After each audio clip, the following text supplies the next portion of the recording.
Tepat jam 1 siang, izin untuk memulai. Assalamualaikum warahmatullahi wabarakatuh. Shalom, Om Swastiastu, Namo Buddhaya, salam kebajikan. Selamat datang, selamat siang, Profesor, Dokter, rekan-rekan PPDS dimanapun kita berada. Meskipun dalam suasana pandemi ini kita masih diberi kesempatan untuk bersama-sama berkumpul, bertemu secara online dalam rangka pendidikan kedokteran berkelanjutan di bagian Departemen Telinga Hidung Tenggorok, Bedah Kepala Leher, Fakultas Kedokteran, dan atas kerjasama Rumah Sakit Umum Saiful Anwar Malang. Terima kasih atas kehadirannya. Kami ingatkan pada seluruh peserta bahwa harap di-mute mic-nya di aplikasi Zoom agar acara ilmiah ini bisa berjalan dengan lancar dan dalam suasana tenang. Dan pada siang hari ini, kesempatan yang berbahagia ini, kita akan membahas, mengupas tentang otitis media evolusi. Kemudian jika ada dari peserta ingin mengutarakan pertanyaan, bisa langsung selama acara dimulai atau berlangsung, bisa mengetik di kolom chat. Kemudian tak lupa juga link absensi, registrasi absensi juga bisa didapatkan, ditemui di kolom chat. Diharapkan pada semua peserta dapat mengisi absensi untuk mendapatkan sertifikat. Kemudian nanti juga ada ada sesi pertanyaan dari semua partisipasi peserta, bisa langsung bertanya secara live melalui mic-nya boleh dihidupkan atau memulai pertanyaan setelah moderator mempersilahkan sesi tanya jawab. Pada kesempatan yang berbahagia ini kita kedatangan 3 orang yang istimewa, yaitu dari moderator Dr. Rizky Eka Putra Handoko, spesialis telinga hidung tenggorok bedah kepala leher. Kemudian 2 pembicara yang istimewa, yaitu Dr. Andre Halim, spesialis telinga hidung tenggorok bedah kepala leher, dan juga Dr. Ahmad Dian Wahyudiono, spesialis telinga hidung tenggorok bedah kepala leher. Mohon izin untuk membacakan CV dari Dr. Rizky Eka Putra Handoko.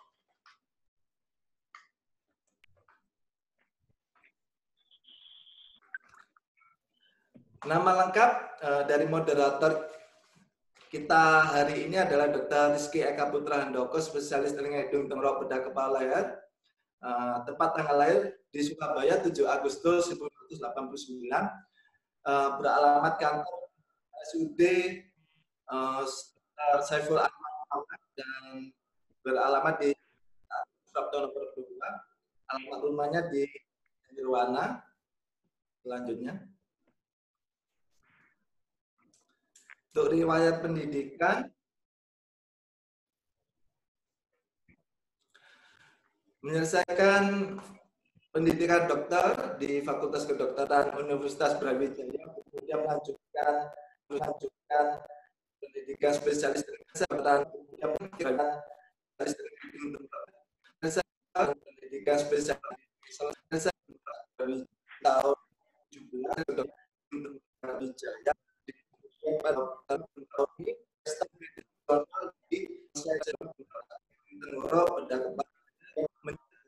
Brawijaya, Rumah Sakit Saiful Anwar Malang dari 2020 hingga sekarang. Untuk waktu dan tempat, mohon izin Dr. Eka, silakan membuka, Dok. Baik, terima kasih Dr. Helgi. Assalamualaikum warahmatullahi wabarakatuh. Selamat siang, salam sejahtera untuk kita semua. Alhamdulillah siang ini kita berjumpa lagi di rangkaian pendidikan kedokteran berkelanjutan yang diadakan oleh Ilmu Kesehatan THTKL Fakultas Kedokteran Brawijaya, RSUD Saiful Anwar Malang. Ini PKP keempat dari rangkaian PKP kemarin. dengan tema hari ini yaitu otologi, otitis media efusi. Untuk siang ini akan ada 2 pembicara. Yang pertama Dr. Andrew Halim, spesialis THT KL, dengan topiknya diagnosis otitis media efusi, dan pembicara kedua yaitu Dr. Ahmad Dian Wahyudiono SPTHT KL konsultan dengan topik pemasangan ventilation tube pada otitis media efusi. Mungkin untuk mempersingkat waktu, saya akan mulai membacakan kurikulum vitae pembicara pertama, Dr. Andrew Halim. Berikut untuk kurikulum vitae Dr. Andrew Halim. Untuk nama lengkap, Dr. Andrew Halim, spesialis THTKL. Untuk riwayat pendidikannya, pendidikan Fakultas Kedokteran Dr. Brawijaya, dan melanjutkan pendidikan spesialis THT. Kebetulan Dr. Andrew Halim ini teman perjuangan saya saat PCS. Dan sekarang untuk pekerjaan merupakan co-founder dari Klinik THT Terpadu Malang sejak tahun 2017. Untuk mempersingkat waktu, saya persilahkan kepada Dr. Andrew Halim untuk memulai presentasinya. Saya persilahkan. Terima kasih.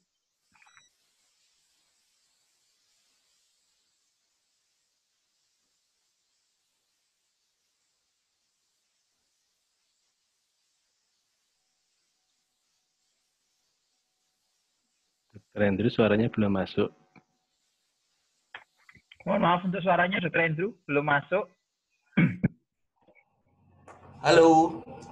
Selamat siang. Dokter. Ya, terima kasih Dr. Eka, Dr. Ahmad Dian. Selamat siang semuanya. Yang terhormat guru-guru saya, kemudian segenap profesor, dokter, spesialis THTKL dimanapun berada yang sedang menyaksikan PKB THTKL ini.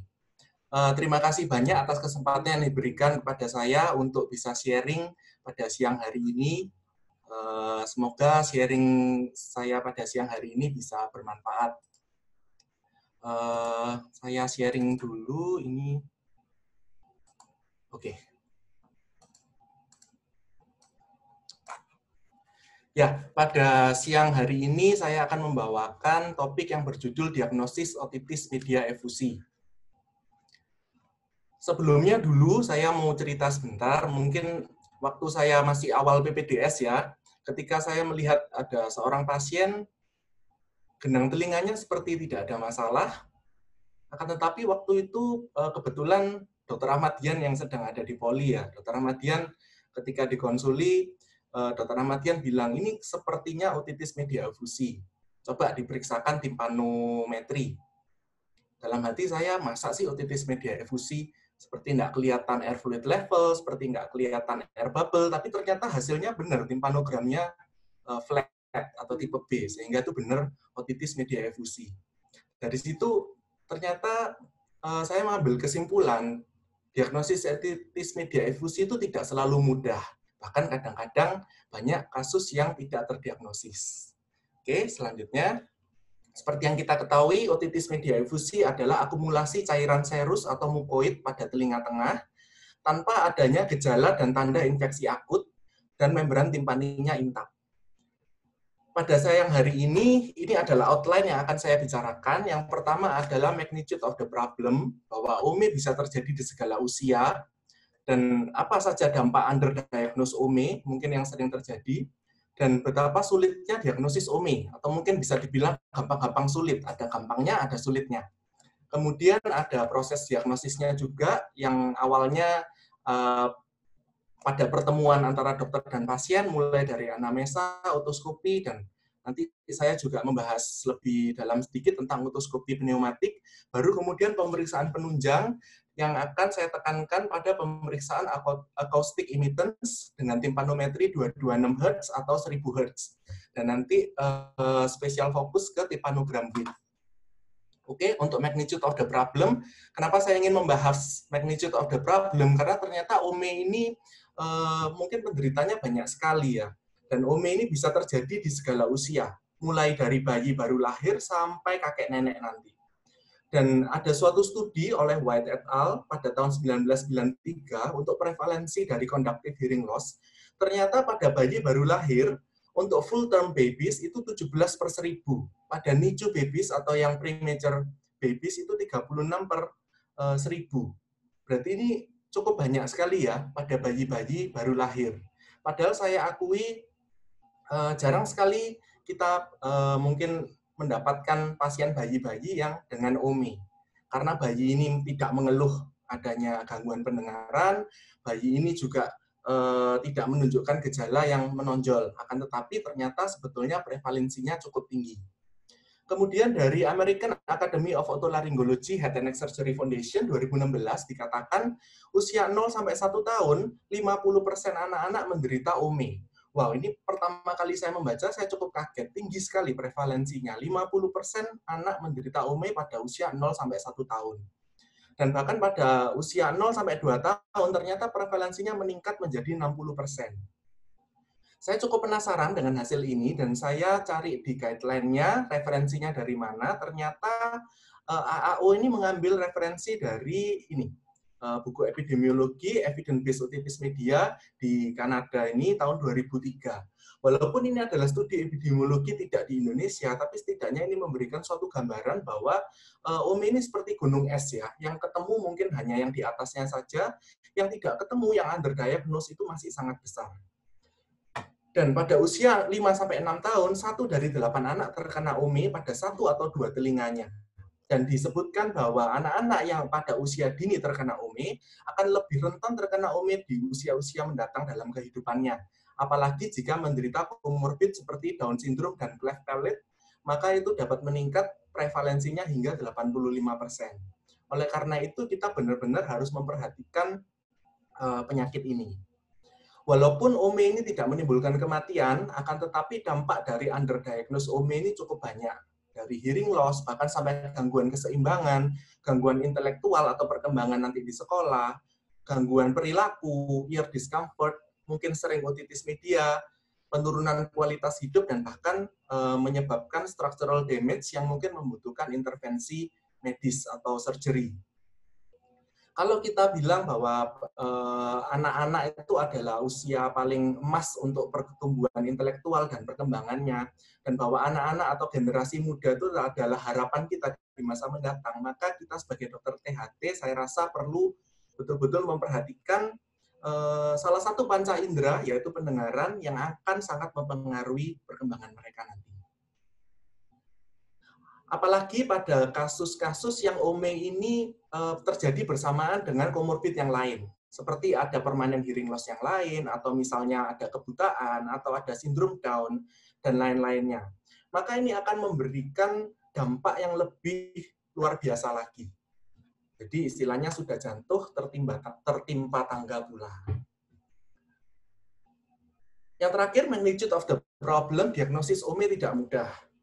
Pasien yang sering menderita OMI adalah bayi dan anak. Padahal bayi dan anak ini mungkin tidak mengeluh, dan hampir pasti tidak mengeluh kepada orang tuanya ya, kalau bayi. Kalaupun anak-anak ini menderita, mungkin sama dia dibiarin aja, orang tuanya mungkin juga tidak terlalu paham, jadi OMI itu ada tanpa disadari. Beberapa hasil otoskopi pun juga meragukan, tidak semua OMI ada air fluid levelnya, tidak semua OMI retraksi, tidak semua OMI ada air bubble-nya. Ditambah lagi, banyak pasien yang tidak bisa melakukan manuver falsafa. Kalau bisa melakukan manuver falsafa, mungkin akan lebih enak ya. Begitu di falsafa terjadi air bubble, maka kita dapat yakin itu ada OMI. Tapi banyak juga yang tidak bisa. Dan asumsi saya yang tadi, tidak peduli bagaimanapun pemeriksaan fisiknya, yang penting Jaegernya, tipe timpanogramnya tipe B, itu juga salah. OMI tidak selalu menunjukkan Jaeger tipe B. Dan Jaeger tipe B tidak selalu berarti OMI. Bisa saja ya, nanti Jaegernya tipe A, tapi sebenarnya pasien ini OMI. Jaegernya tipe C, tapi pasien ini OMI. Mungkin ada yang mengandalkan juga untuk tekanan telinga tengah, tympanometric peak pressure. Kalau normalnya kan mungkin dewasa antara minus 50 sampai plus 100 atau minus 100 sampai plus 100. Kalau minusnya sampai 150 jelas nih tekanannya negatif di telinga tengah. Ini kemungkinan besar OMI. Ini juga tidak selalu demikian. Kemudian timpanometer. Timpanometer ada yang 226, ada yang 678, ada yang 1000 Hz, ada yang wideband. Mungkin kita juga kurang menspesifikkan kepada audiologis kita mau periksa pakai timpanometer yang mana, 226 atau 1000 Hz.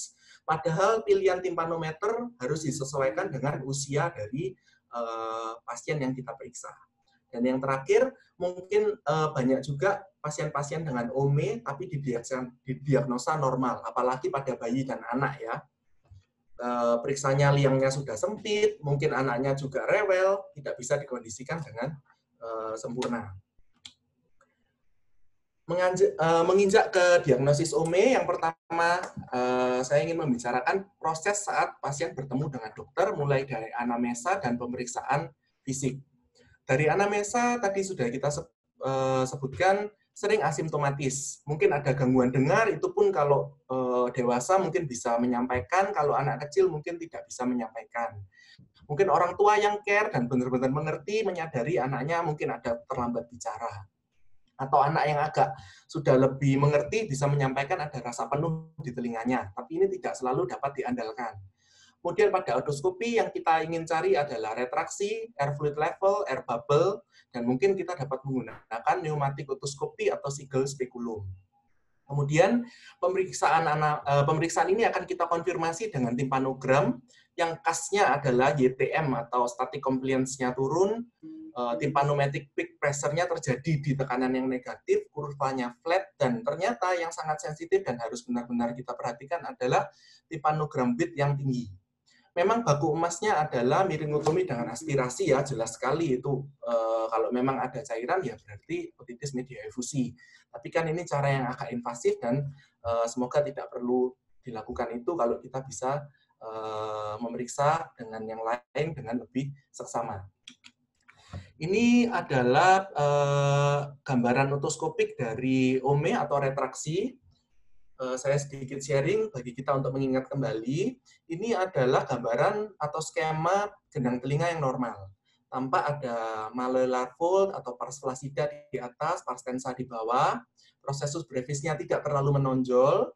Manubrium-malleanya posisinya agak vertikal. Dan biasanya ada refleks cahaya. Ini adalah section dari lateralnya. Jika terjadi retraksi, yang kita amati adalah processus brevis lebih menonjol, begitu pula malleolar fold yang belakang lebih menonjol, dan manubrium mallei posisinya lebih mendatar dibandingkan yang posisi normal tadi lebih vertikal.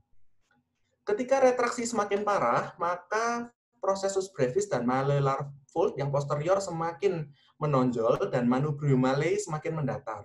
Bahkan ketika OME ini semakin parah dan gendang telinga itu menempel ke promontorium, kita dapat lihat bekas atau tandanya dari pemeriksaan otoskopi di sebelah sini ada kesannya menempel ke promontorium.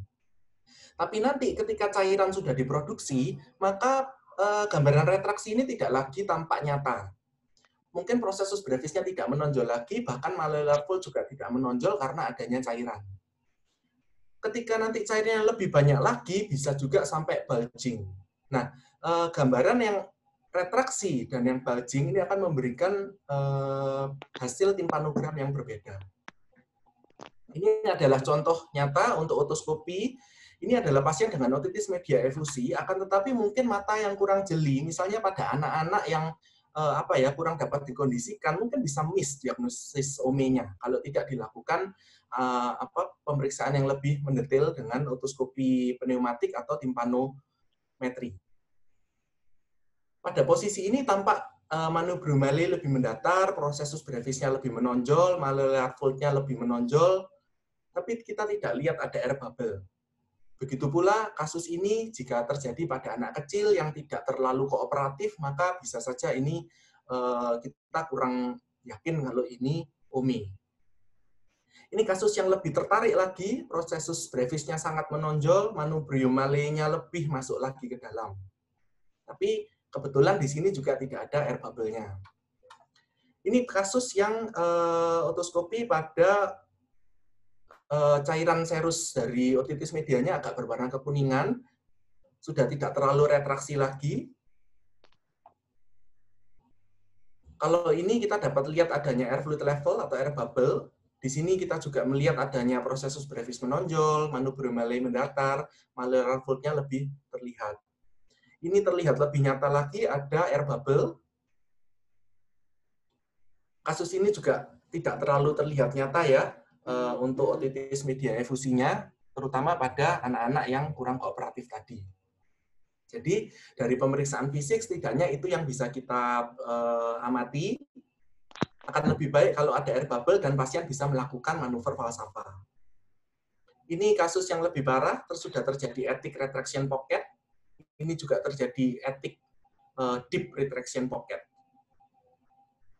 Ini malleus, kemudian ini long head dari incus, dan ini stapes. Jadi ini melekatnya sampai draping tulang incus dan stapes. Oleh karena itu, untuk mempertajam otoskopi yang kadang-kadang sulit, kalau bisa kita lakukan pneumatik otoskopi, yaitu dengan menggunakan sigel spekulum. Nah, ini adalah gambar dari otoskopi pneumatik. Pada otoskopi kita, di sebelah pinggir kanannya itu terdapat lubang kecil pada umumnya. Ini bisa dihubungkan dengan selang dan pompa, di mana nanti pompa ini kalau ditekan, di-push, dia akan menekan membran timpani ke belakang, dan ketika push-nya ini dilepas atau kita sedot, membran timpaninya ini akan ke depan. Dari sini kita bisa lihat mobilitas dari membran timpani. Ini adalah bagian yang cukup menarik. Kalau misalnya gendang telinga itu pada posisi yang netral, pas di tengah, ketika di-push dengan pneumatik otoskopi dengan low pressure, maka dia akan bergerak sedikit ke belakang. Jika di-push dengan lebih kuat, maka dia akan lebih bergerak jauh ke belakang.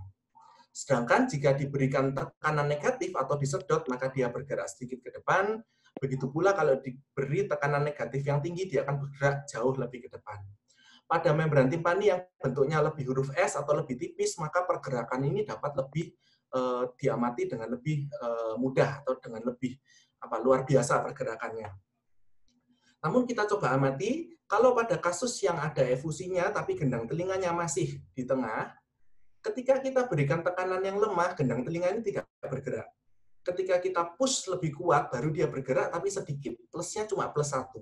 Begitu pula ketika ditarik, disedot, diberikan tekanan negatif, sama tidak terlalu bergerak, hanya tekanan negatif yang kuat yang memberikan pergerakan. Sedangkan kalau gendang telinganya itu retracted dan ada cairan, ketika kita push, ini sulit sekali untuk memberikan pergerakan, karena sudah dihalangi oleh cairan di belakang. Sehingga tekanan positif yang lemah maupun kuat, pergerakannya 0. Hanya tekanan negatif yang dapat memberikan gambaran pergerakan dari gendang telinga. Dari dua pemeriksaan ini saja, kita dapat membandingkan pada kondisi nomor 3, tekanan negatif tidak terlalu menonjol di telinga tengah, akan tetapi pada gambar yang nomor 4 ini tekanannya lebih negatif. Dari situ kita dapat memprediksi hasil timpanometri yang akan terjadi, dan kita dapat mengkorelasikan dari anamnesa, pemeriksaan fisik, maupun pemeriksaan penunjangnya nanti. Pada kasus yang benar-benar retracted, pemberian positif pressure maupun negatif pressure tidak menggerakkan membran timpani sama sekali. Pada kasus yang benar-benar bulging juga tidak ada pergerakan sama sekali. Ini gambar yang lebih jelas mungkin ya. Kalau diberikan tekanan positif pada telinga yang normal, gendang telinga bergerak ke belakang. Jika disedot, maka dia akan bergerak ke depan. Pada telinga yang retraksi, karena sudah retraksi, gendang telinga tidak dapat di-push lagi lebih jauh ke belakang, sehingga tidak tampak pergerakan yang nyata. Sedangkan masih bisa ditarik. Kalau sudah terisi cairan, maka lebih tidak dapat lagi di-push walaupun dengan kuat, hanya bisa sedikit ditarik. Pada kasus cairan telinga yang benar-benar penuh, tidak dapat di-push maupun tidak dapat ditarik. Apalagi pada OMSA. Tidak dapat di-push dan tidak dapat ditarik, dan color-nya sudah berwarna red atau pink. Pada kasus yang perforasi, otoskopi pneumatik ini tidak menimbulkan pergerakan dari gendang telinga, karena udara akan lewat melalui perforasinya. Otoskopi pneumatik ini cukup sederhana, mungkin alatnya juga tidak mahal, hanya tambah balon sama selangnya itu, tapi dapat memberikan informasi klinik yang luar biasa bermanfaat. Jadi, ketika diberikan tekanan positif dan gendangnya bergerak, tekanan negatif dan gendangnya bergerak, kita dapat simpulkan tekanan telinga tengah itu normal. Akan tetapi, jika tekanan positif diberikan dan gendang telinga tidak bergerak, bergeraknya hanya dengan tekanan negatif, maka kita simpulkan tekanan di dalam telinga tengah negatif. Sebaliknya, jika dengan tekanan positif bergerak, dengan tekanan negatif tidak bergerak, maka tekanan di dalam telinga tengah itu positif. Jika tidak bergerak baik dengan tekanan positif maupun dengan tekanan negatif, maka kita curiga kuat terdapat efusi. Jangan lupa pada kasus OME untuk mencari dan mengobati underlying disease. Hal-hal yang dapat menyebabkan disfungsi tuba eustasius antara lain infeksi, alergi, LPR, kartilago yang relatif lunak pada anak, tumor, cleft palate, Down syndrome, dan lain-lain. Akan tetapi pada kesempatan kali ini kita mungkin lebih fokus ke OME-nya, bukan ke underlying disease-nya. Oke, yang selanjutnya kita ingin membahas sedikit mengenai acoustic imitance. Apa bedanya timpanometri 226 Hz, apa beda dengan timpanometri yang 1000 Hz. Dan saya ingin menceritakan sedikit mengenai acoustic imitance, karena dengan memahami filosofi dari acoustic imitance, maka kita akan dapat menginterpretasikan timpanometer yang 226 dan 1000 Hz dengan lebih seksama dan lebih lebih efisien gitu. Acoustic imitance itu sebenarnya terdiri dari dua kata ya, impedance dan admittance. Jadi impedance adalah gabungan dari impedance dan admittance. Impedance adalah tolakan sederhananya, kalau admittance itu diterima. Jadi untuk transmisi suara yang efisien, suara yang masuk harusnya di-admit atau di-comply sebanyak mungkin dan jangan ditolak. Begitu. Sehingga membutuhkan suatu sistem yang highly compliant supaya suara itu masuk dan low impedance. Jadi supaya tolakannya sedikit tapi lebih banyak yang masuk. Ini adalah prinsipnya dari acoustic imitance. Karena timpanometri nanti menilai suara yang diberikan, berapa yang masuk dan berapa yang keluar. Suatu perhitungan fisika berapa yang masuk dan berapa yang keluar, jadi nanti akan ketemu admittance-nya berapa, impedance-nya berapa. Untuk impedance sendiri atau tolakan dari gendang telinga, jadi ketika timpanometri itu memberikan suara kepada gendang telinga, ini kan ada yang masuk dan ada yang ditolak. Yang ditolak atau impedance-nya itu tergantung pada kekakuan atau stiffness dari gendang telinga dan tulang-tulang pendengaran, tergantung juga dari massa yang ada dan tergantung dari resistensinya. Ini berkebalikan dengan apa yang diterima. Jadi yang ditolak misalnya dari suara yang masuk 10, yang ditolak 3, yang masuk 7.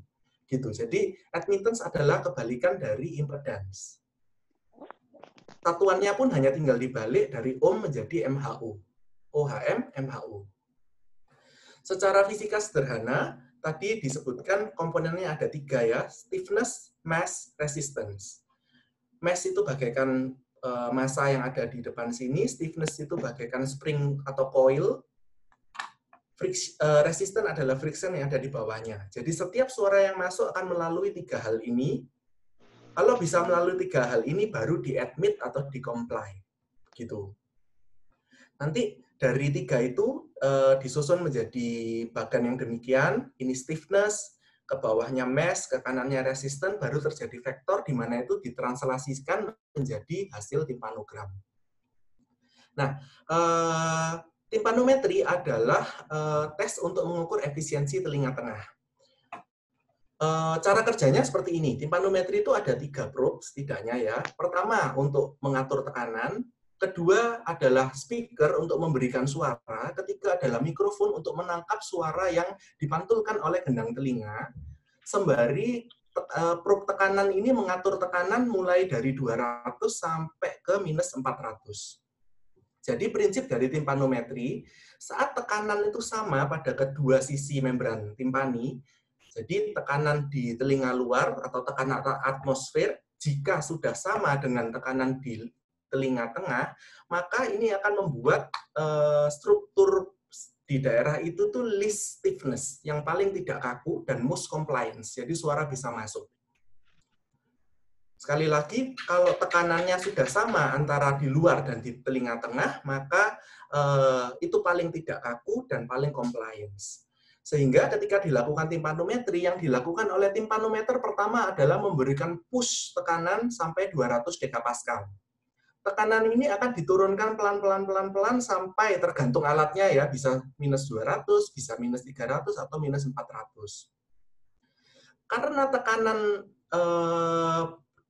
Kalau misalnya telinganya normal ya, di dalam sini 0, di luar sini juga 0, kalau sama itu akan memberikan compliance yang paling bagus, maka pada orang yang normal, peak YTM ini terjadi pada tekanan atmosfer atau 0.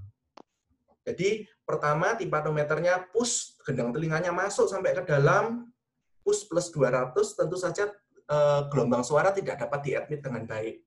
Ketika diturun-turunkan tekanannya, sampai ketika gendang telinga ini berada pada posisi di mana luar dan dalamnya tekanannya sama, barulah compliance ini bisa tinggi. Ketika gendang telinga ini disedot keluar dengan tekanan negatif, tentu saja compliance-nya tidak bagus lagi, sehingga ini kembali menurun. Gitu. Nah, ketika terjadi retraksi atau tekanan telinga tengah ini menjadi negatif, berarti dibutuhkan tekanan negatif di telinga luar agar compliance-nya paling tinggi. Karena prinsipnya tekanan di dalam dan di luar harus sama untuk menghasilkan suatu struktur pendengaran yang paling tidak kaku dan most compliance. Sehingga pada pasien-pasien yang mengalami oklusi, tekanannya negatif di telinga tengah, maka puncak dari timpanogram ini akan berada di daerah yang negatif. Ini adalah perjalanannya. Ini kalau tipe A ya, peak pada normal room air pressure pada 100.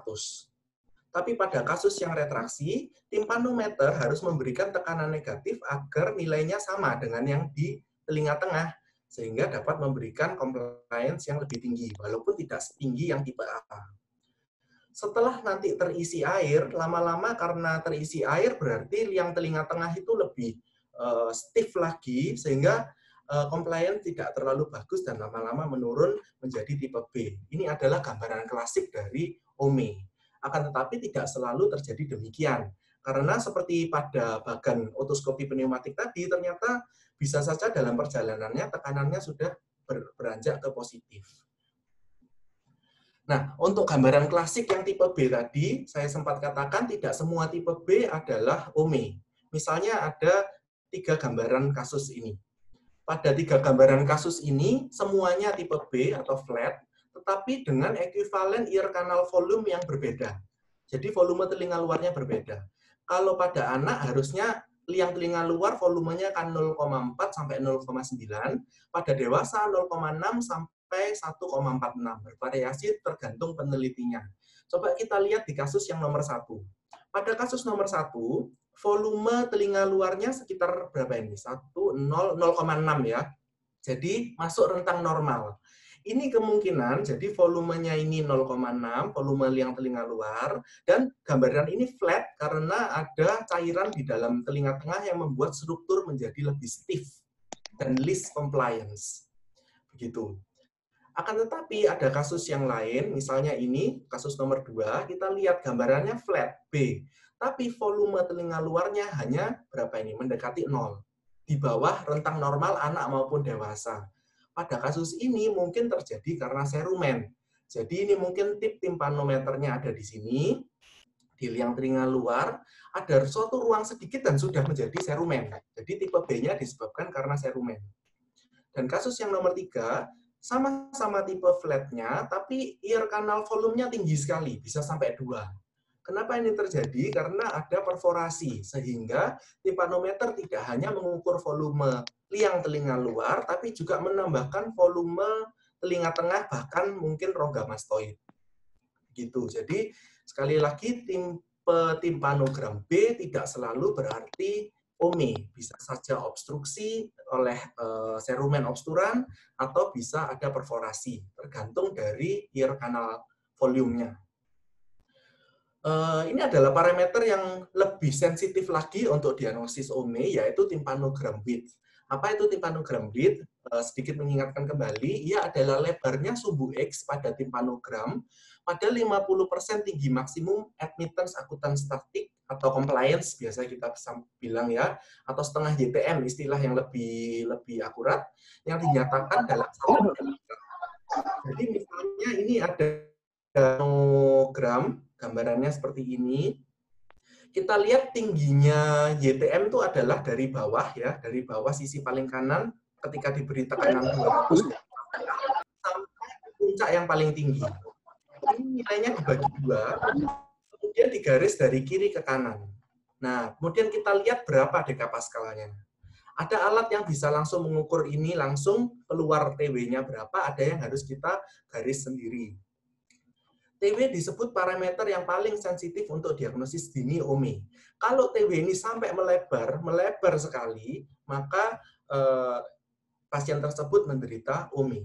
Ini sudah diteliti oleh berbagai peneliti bahwa tympanometric beat itu sangat berasosiasi dengan OME jika dia melebar. Bahkan sudah ketemu upper cut off values-nya. Jadi kalau untuk infants itu di atas 235 dapa ada OME. Kalau untuk 1 year old di atas 200 dapa ada OME-nya. Dengan catatan ini kalau ketemu tympanogram beat ini berarti kan bukan tipe B. Berarti kan dia masih memiliki puncak. Tapi dia masih bisa didiagnosis sebagai OME. Itulah mengapa dikatakan tympanogram beat ini lebih sensitif untuk diagnosis OME. Gitu. Untuk dewasa, 90% normal range untuk dewasa adalah 51 sampai 144 menurut peneliti Margolis dan Heller, 48 sampai 134 dekapascal menurut Shanas dan Polka. Nah, ini adalah suatu contoh, ada suatu permintaan audiometri dan tympanometri oleh seorang dokter senior di Malang. Mungkin dokternya ini sudah tahu ya kalau OME ya, dengan seniornya dan dengan pengalamannya. Jadi dia sudah menduga ini OME. Nah, cuma nanti yang kita bahas adalah apa yang terjadi pada pemeriksaan tympanogram dan audiometrinya. Jadi pasien ini 8 tahun, dia sudah pilek yang katanya hanya semingguan dan mengakibatkan pendengarannya berkurang di kanan kiri. Kita lihat tympanogramnya untuk yang kiri hasilnya flat. Ear canal volume-nya 0,6. Kan tadi ear canal volume pada anak kecil batas bawahnya 0,4. Berarti kalau 0,6 kan ya memang ini adalah ear canal volume yang sesungguhnya, tidak ada serumen ataupun perforasi. Dan karena hasilnya flat bisa kita simpulkan ini adalah OME. Ini adalah gambaran OME yang klasik. Dan audiometrinya kita lihat ada suatu airborne gap yang cukup signifikan. Nah, sekarang yang menarik adalah telinga kanannya. Telinga kanannya ini masih ada puncaknya. Akan tetapi sebetulnya dia OME juga. Dari mana kita tahu OME? Dari tympanogram width-nya. 322. Pada anak-anak tadi di atas 200 sekian sudah dapat dibilang OME. Jadi ini tipenya itu masuk tipe C. Tapi bukan masuk ke kriteria oklusi atau hanya sumbatan tuba, tapi sebenarnya dia sudah OME. Kalau kita lihat lebih jauh, Weber-nya semua lateralisasi ke kanan. Kenapa? Karena airborne gap-nya lebih luas yang di kanan. Jadi gangguan konduksi di kanan ternyata lebih parah daripada gangguan konduksi yang ada di kiri. Jadi sekali lagi tympanogram width adalah parameter yang sangat sensitif dan perlu benar-benar kita perhatikan untuk OME. Gitu. Kalau caranya hitung tympanogram width-nya di sini ya dilihat dari sini setengahnya kira-kira di sini, kita tarik garis dari sini sampai ke sini. Nah, hasilnya adalah 322 dekapascal. Jadi kesimpulannya untuk tympanogram yang 226 ini, tympanogramnya itu jangan melihat tipenya saja, itu tidak bersifat mutlak. Karena tipe tympanogram akan dipengaruhi oleh impedans dari telinga luar maupun telinga tengah, serta admittance dari telinga luar atau telinga tengah. Kalau gendang telinganya lebih tipis, itu juga berpengaruh. Kalau masanya lebih banyak, seperti pada anak kecil, itu juga lebih berpengaruh. Jadi, hasil tympanogram harus dikorelasikan dengan parameter yang lain juga.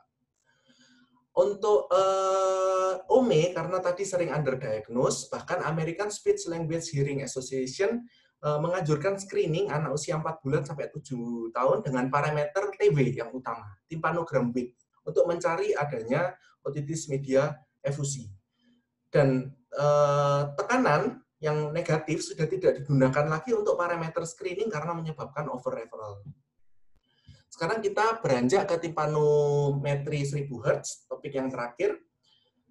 Jadi faktanya demikian, probe 226 Hz itu optimal digunakan untuk tympanometri rutin pada anak-anak, tapi jangan pada usia 0 sampai 6 bulan. Pada neonatus atau young infants, diperlukan higher frequency probe, atau biasanya yang digunakan adalah 1000 Hz. Ini adalah contoh timpanogram 1000 Hz. Yang sebelah kiri adalah yang normal, yang sebelah kanan yang adalah yang abnormal. Bagaimana cara kita membaca ini adalah normal atau tidak normal? Setidaknya ada dua cara. Satu cara yang singkat, dua cara yang mungkin lebih detail ya, dengan perhitungan angka. Kalau cara yang singkat, kita tarik garis dari awal gelombang sampai akhir gelombang ya. Jadi dari 200 ini awalnya tekanannya sampai ke titik terakhir sweep dari tekanan timpanometrinya. Kita tarik garis demikian. Jika ada puncak yang ke atas, maka bisa dibilang normal. Jika puncaknya ke bawah, maka itu dibilang ada kemungkinan ada otitis media efusi. Hasil ini tentu saja sudah dihitung dan ada normatif datanya, tapi cara sederhananya yang seperti tadi.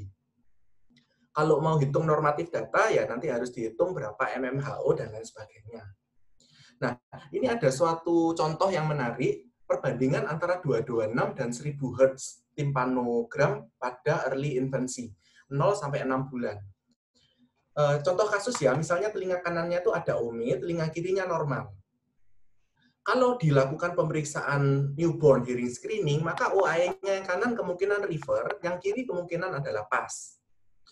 Dan kemudian karena ini OAE-nya river nih, sudah 3 bulan masih river juga, maka dilakukan ABR, dan dilakukan ABR-nya itu biasanya kan air conduction click.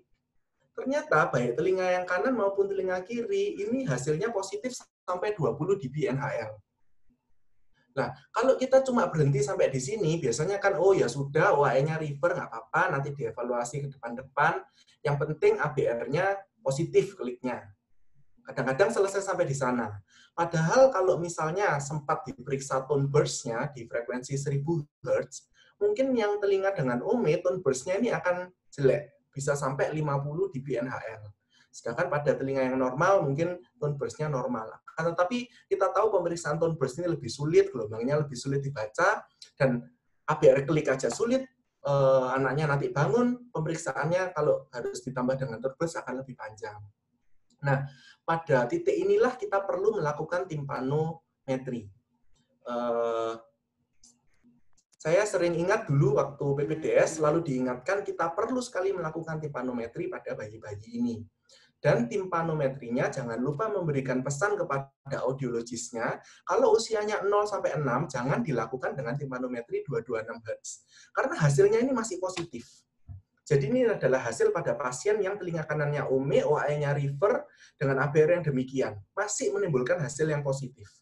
Padahal ketika dilakukan dengan timpanometri yang 1000 Hz, hasilnya sudah negatif. Dan telinga kirinya positif. Kenapa demikian? Karena pada anak kecil, telinganya itu masih mesh dominated. Nanti mungkin kita akan bahas di slide berikutnya. Jadi, kalau infant middle ear adalah mesh dominated system, pada orang dewasa adalah stiffness dominated system. Jadi ada suatu perbedaan ya. Kalau orang dewasa, sekali lagi, adalah stiffness dominated. Bukan mesh dominated, ini kan berkebalikan kalau di vektornya yang tadi ya. Kita tahu bahwa pada orang dewasa, massa yang ada di telinga tengah itu cuma apa sih? Cuma gendang telinga, sama tulang-tulang pendengaran yang merupakan tulang terkecil di tubuh manusia. Jadi mesh-nya itu sedikit sekali pada orang dewasa ya. Lebih didominasi oleh stiffness. Kebalikan pada anak-anak karena perkembangannya yang belum sempurna, areasinya juga belum sempurna, bone-nya juga belum resorpsi, maka itu adalah mesh dominated system. Kita lihat pada stiffness dominated system, dia menghalangi hertz yang rendah dan menerima hertz yang tinggi. Jadi bayangkan kalau pada orang dewasa, kita berikan hertz yang tinggi untuk timpanometrinya, maka enak aja dia bisa pas dengan baik. Oleh karena itu, makanya kita cek dengan timpanometer yang 226 Hz, yang dengan frekuensi rendah. Karena timpanometri kita tahu yang dicek adalah impedance-nya, suara yang kembali. Begitu. Sedangkan pada anak yang kecil, anak yang 0 sampai 6 bulan, karena adalah mesh dominated system, kalau diberikan 226 Hz, ya diterima dengan baik, semuanya admit, makanya nilainya bisa bagus, bisa tipenya bisa tipe A. Akan tetapi gambaran ini menjadi lebih jelas ketika kita memberikan frekuensi tinggi, karena lebih ditolak. Dengan lebih ditolak itu kita dapat lebih melihat diskrepansi antara penerimaan suara pada tekanan 200 dekapascal, 0 dekapascal, dan sampai minus beberapa ratus dekapascal. Untuk kesimpulannya, diagnosis OME membutuhkan kecurigaan dan ketelitian, terutama pada bayi dan anak yang tidak mengeluh. Yang kedua, kiranya kita dapat mempertajam pemeriksaan fisik dengan otoskopi pneumatik jika memungkinkan. Yang ketiga, hati-hati dalam memilih dan interpretasi tipe timpanogram. Sekali lagi, untuk anak usia 0 sampai 6 bulan, lebih baik gunakan timpanometri yang 1000 Hz. Di atas itu bisa digunakan 226 Hz. Dan pada anak yang sudah menggunakan 226 Hz atau orang dewasa, ingat-ingat bahwa tidak selalu tipe B untuk didiagnosis sebagai OME. Bisa saja tipe A atau tipe C, tapi jangan lupakan timpanogram width-nya akan meluas pada pasien yang menderita OME. Jadi timpanogram width adalah parameter yang perlu diperhatikan, katanya yang paling sensitif, namun tidak dapat menggantikan pemeriksaan pasien secara holistik. Bagaimanapun untuk diagnosis, pada dasarnya kita sebagai dokter, kita membutuhkan anamnesis, pemeriksaan fisik, dan pemeriksaan penunjang, dan semua ini harus digabung jadi satu untuk menghasilkan diagnosis yang betul-betul akurat. Mungkin demikian yang dapat saya sampaikan. Terima kasih.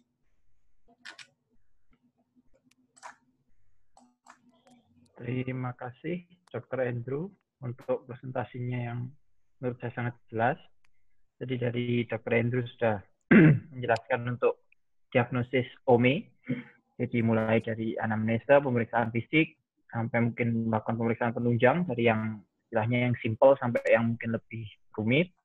Jadi memang OME ini istilahnya gampang sulit ya untuk mendiagnosis. Jadi untuk seperti timpanogram pun juga tidak boleh asal melihat jenis timpanogramnya saja, tapi harus melihat dari ear volume, juga dari timpanogram width-nya. Jadi terima kasih kembali Dr. Andrew untuk presentasinya. Untuk berikutnya, untuk topik kedua, akan untuk dengan topik pemasangan ventilation tube pada OME akan dipresentasikan oleh Dr. Ahmad Dian Wahyudiono. Berikut saya bacakan kurikulum vitae dari beliau. Untuk nama lengkap, Dr. Ahmad Dian Wahyudiono, spesialis THTKL konsultan, dari tempat tanggal lahir Kediri, 1 April 1978.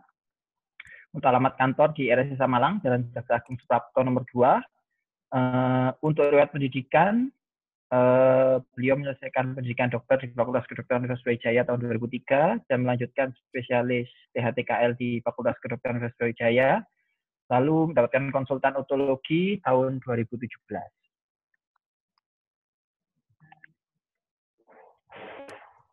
Untuk mempersingkat waktu, saya persilahkan kepada Dr. Ahmad Dian Wahyudiono untuk dapat mulai presentasinya. Terima kasih. Baik, terima kasih Dr. Eka. Assalamualaikum warahmatullahi wabarakatuh. Selamat siang.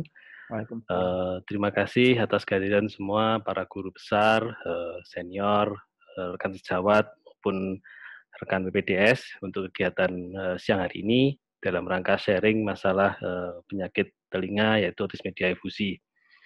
Saya berterima kasih pada Dr. Andrew karena sudah mau menemani saya. Kenapa saya mengajak Dr. Andrew? Karena dulu kita pernah meneliti bareng masalah timpanogram width saat Dr. Andrew masih PPDS. Ya, jadi saya memang sengaja mengajak beliaunya karena pengalaman masalah ini. Selanjutnya mungkin saya akan membahas lebih banyak masalah treatment khususnya untuk operatif pemasangan pipa ventilasi pada kasus otis media efusi. Izin share screen.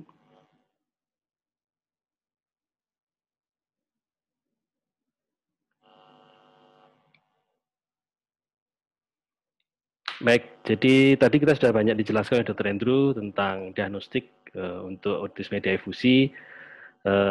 Ternyata memang tidak semudah, kadang ada yang mudah, kadang mungkin ada yang sesuatu yang perlu kita lihat secara detail untuk memastikan bahwa ini sudah mengalami gangguan di telinga tengah, ada cairan atau tidak pada kasus-kasus otis media efusi. Jadi nanti di sini saya akan lebih banyak sharing masalah kapan sih kita melakukan pemasangan pipa ventilasi atau terapinya bagaimana pada kasus otis media efusi. Oke. Baik, di sini setelah definisi otis media efusi adalah munculnya cairan di telinga tengah tanpa ada gejala atau tanda-tanda akut infection.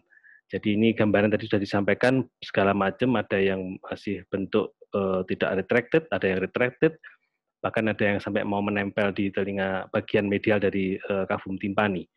Jadi kondisinya memang bermacam-macam.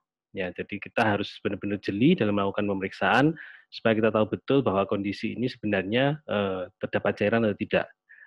Bahkan pemeriksaan penunjang pun bukan satu-satunya, pemeriksaan fisik kita juga memberikan informasi yang penting saat kita melakukan pemeriksaan pada pasien yang diduga dengan otis media efusi.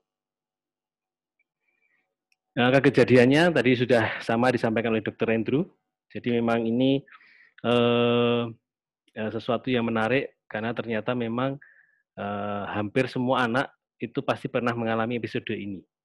Hampir semua anak dikatakan seperti itu. Jadi kita harus hati-hati dan harus bisa memastikan betul saat memeriksa anak apakah ada masalah atau tidak di telinga tengahnya. Karena itu memang sesuatu yang hampir terjadi pada semua anak dan rata-rata kita memberikan terapi dengan antibiotik. Dan pada umumnya ada yang memang perlu karena kondisi yang masih ada radang akut di tempat yang lain, atau mungkin sebenarnya tidak perlu diberikan antibiotik pada kasus yang murni otitis media efusi. Untuk gejala mungkin sudah banyak dijelaskan Dr. Andrew, tapi yang mungkin harus kita hati-hati adalah pada dewasa sering dia bisa mengatakan adanya hearing loss, rasa penuh, mungkin juga atofoni, jadi mendengar suara sendiri lebih keras. Kemudian untuk anak-anak mungkin yang harus kita perhatikan adalah adanya delayed speech atau defective speech. Nah, pada kondisi ini memang benar dikatakan dokter itu tadi, pada kasus anak yang mengalami lambat perkembangan bicara atau kita mau mengevaluasi gangguan pendengaran pada anak-anak, kita jangan melupakan timpanometri karena di situ untuk memastikan bahwa masalah pada pendengarannya adalah di telinga tengah atau pada telinga dalam, sehingga timpanometri ini sangat penting. Di samping kita melakukan pemeriksaan fisik yang sudah disebutkan tadi. Nah, gambaran kalau yang ini pasti mudah. Tadi dokter sudah menyampaikan kalau yang ini pasti mudah karena kita bisa melihat ini adanya air bubble, ya, ada air bubble, artinya adanya bercampur antara cairan dan udara di telinga tengah kita. Yang tidak pada posisinya adalah cairannya, karena sebenarnya di dalam telinga tengah kita berisi udara. Ya, kalau yang ini adalah tampak cairan yang membentuk air fluid level. Jadi kalau kita bisa melihat dengan hati-hati dan cairannya itu sudah berwarna agak kekuningan kecoklatan, biasanya bisa terlihat betul air fluid level itu, sehingga kita bisa mendiagnostik bahwa ini ada kemungkinan ke arah otis media efusi.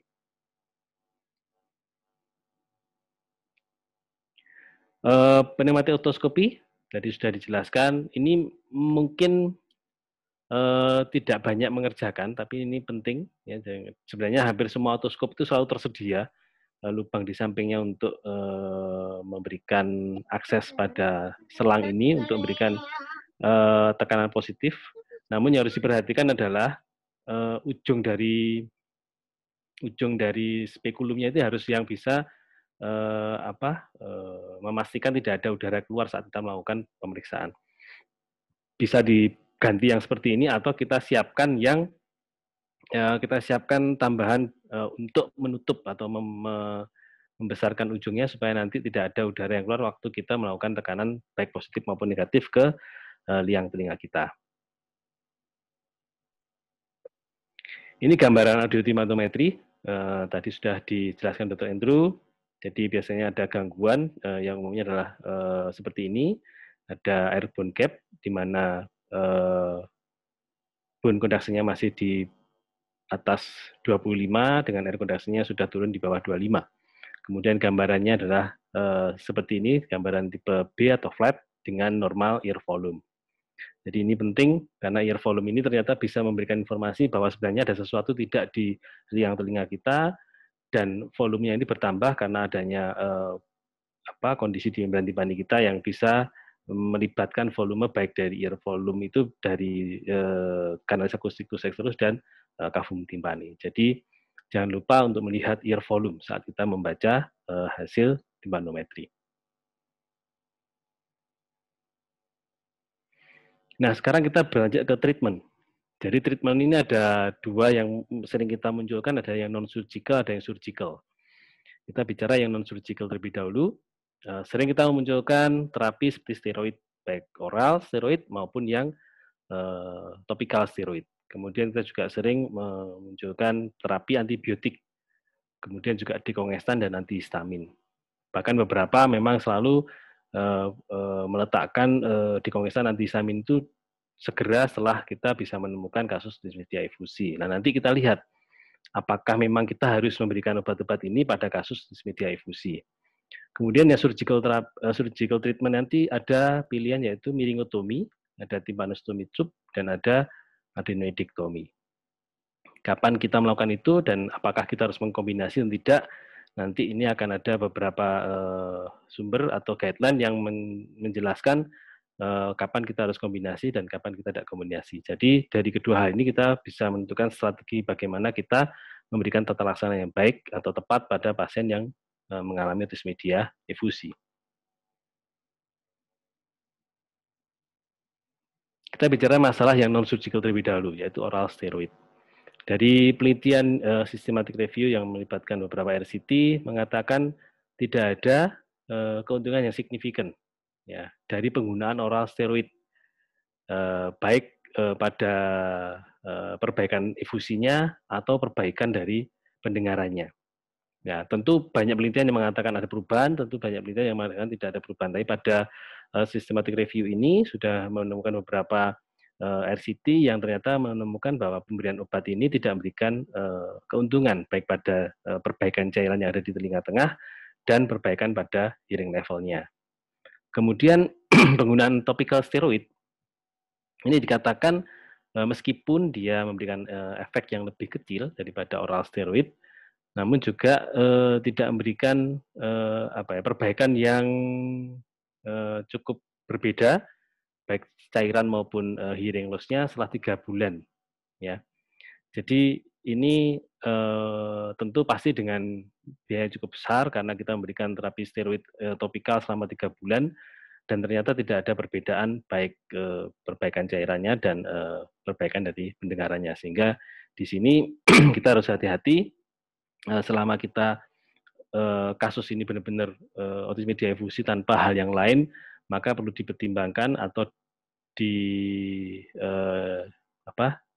harus dihindari penggunaan steroid baik topikal maupun yang sistemik.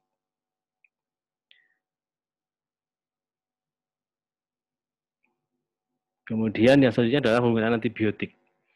Jadi penggunaan sistemik antibiotik pada kasus dismedia efusi dikatakan memberikan keuntungan tapi hanya sedikit ya untuk complete resolution dan dari cairannya. Ya, jadi dikatakan itu ada karena beberapa penelitian yang baru juga menyebutkan ada beberapa parameter inflamasi yang menunjukkan adanya bakteri di dalam telinga tengah saat dia mengalami dismedia efusi. Namun di sini disebutkan ada keuntungan tapi hanya sedikit. Ya, jadi karena tidak memberikan dampak terutama pada pendengarannya dan tidak menurunkan kekerapan kita menerapkan atau memasang tympanostomy tube, sehingga ini juga tidak disarankan pada guideline ini. Jadi hati-hati selama tidak ada infeksi akut di upper airway atau itu sudah benar-benar murni otis media efusi, maka penggunaan sistemik antibiotik sebaiknya juga kita hindari. Kemudian antihistamin dan dekongestan. Jadi kedua obat ini kenapa disebutkan bersamaan? Karena sering pada beberapa obat memang dia diberikan atau dalam satu sediaan. Ini di sini disebutkan tidak ada bukti yang nyata untuk perbaikan pendengarannya. Kemudian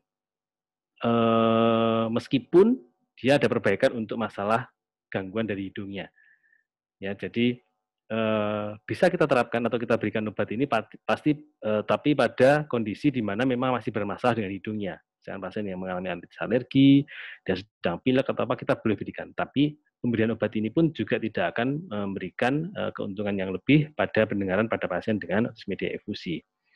Ya, tapi di sini ada juga penelitian mengatakan penggunaan leukotriene inhibitor bersama dengan antihistamin itu bersama atau tidak bersama dengan antihistamin itu ternyata bisa memberikan improvement.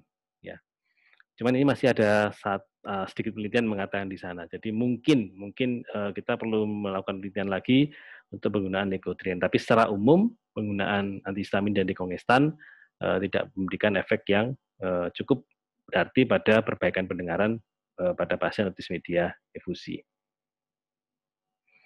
Kemudian untuk surgical. Nah, miringotomi dan pemasangan ventilation tube. Ya, jadi ini ada saran bahwa ini diberikan terutama pada yang kasus bilateral atau unilateral bisa setelah observasi selama 6 bulan dari kasus itu ditemukan. Jadi memang ada beberapa penelitian menyarankan tidak melakukan tindakan ini segera setelah dia didiagnostik.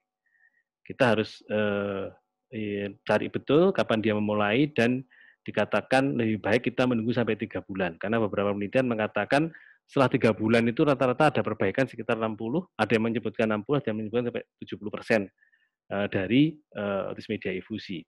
Sehingga untuk menghindari overtreatment pada kasus seperti ini, maka disarankan untuk menunggu setelah 3 bulan. Bahkan beberapa pasien yang ditunggu sampai 9 bulan atau lebih dari 12 bulan pun hampir 90% mengalami perbaikan pada kasus otitis media efusi. Sehingga di sini disarankan pemasangan pipa ventilasi ini disarankan menunggu setelah 3 bulan pengamatan dari kondisi otitis media efusi. Tentunya dengan tetap kita menyelesaikan permasalahan yang menjadi penyebab. Misalkan dia ada alergi, dia ada infeksi per RW, kemudian dia ada sinusitis, tetap kita harus selesaikan. Kemudian di sini tidak disarankan ya untuk memberikan memasang tympanostomy tube ini pada episode yang hanya baru sekali dan itu masih belum 3 bulan dari munculnya atau mulainya penyakit tersebut. Ya, jadi kita harus hati-hati dan betul menerapkan kapan kita melakukan miringotomi dan pemasangan ventilasi tube pada pasien yang mengalami otitis media efusi. Karena ada beberapa kondisi yang kita harus pastikan sebelum kita memasang pipa ventilasi ini.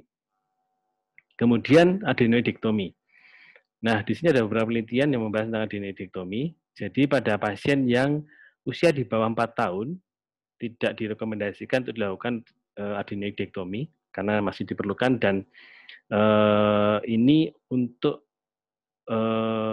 pertahanan tubuhnya. Jadi sebaiknya dihindari operasi adenoidektomi pada pasien yang mengalami otitis media efusi di bawah 4 tahun. Ya, karena benefitnya masih terbatas, jadi sebaiknya dihindari. Kecuali memang ada pasien-pasien yang memang benar-benar mengalami kondisi yang osa berat atau gangguan yang sangat berat karena adanya hipertrofi adenoid, maka kita bisa menerapkan adenoidektomi pada pasien dengan OME di bawah 4 tahun. Ya. Kemudian adenoidektomi juga ini disarankan justru pada anak yang 4 tahun dengan OME. Ya, karena dikatakan dengan melakukan adenoidektomi pada anak 4 tahun dengan OME ini bisa menurunkan kegagalan terapi, kemudian bisa menurunkan waktu efusi pada telinga tengahnya, dan ini juga bisa menurunkan perlunya dia dilakukan tindakan surgery. Jadi pada anak usia 4 tahun, di bawah 4 tahun kita harus hati-hati penerapan adenoidektomi, kemudian di atas 4 tahun disarankan untuk adenoidektomi pada pasien dengan otitis media efusi, karena ini yang memiliki peran penting pada terjadinya otitis media efusi pada anak di atas 4 tahun.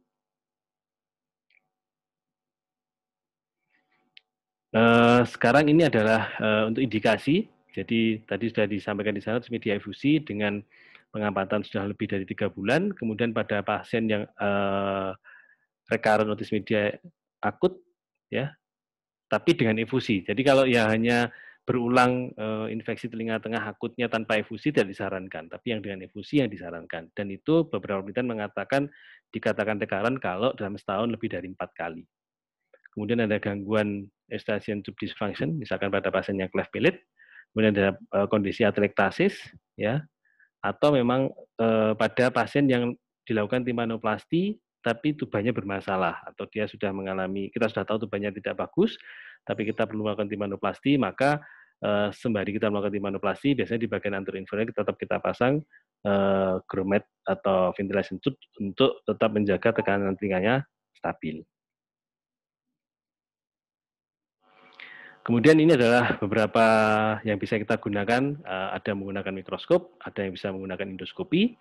Kemudian ini beberapa alat yang bisa digunakan, satu pisau miringotomi, ya. Kemudian dua, kita bisa menggunakan pick atau hak tajam, atau biasa menyebut orang pick, kemudian aligator yang kecil, kemudian suction. Ya, kita menggunakan beberapa alat tersebut untuk melakukan tindakan pemasangan grommet atau pipa ventilasi. Ini adalah tipe-tipe tympanostomy tube, yaitu ada yang C-tube. Ini adalah yang untuk penggunaan jangka panjang. Ya, jadi yang untuk long period di atas 12 bulan kita bisa menggunakan yang tipe yang C-tube. Kemudian yang tipe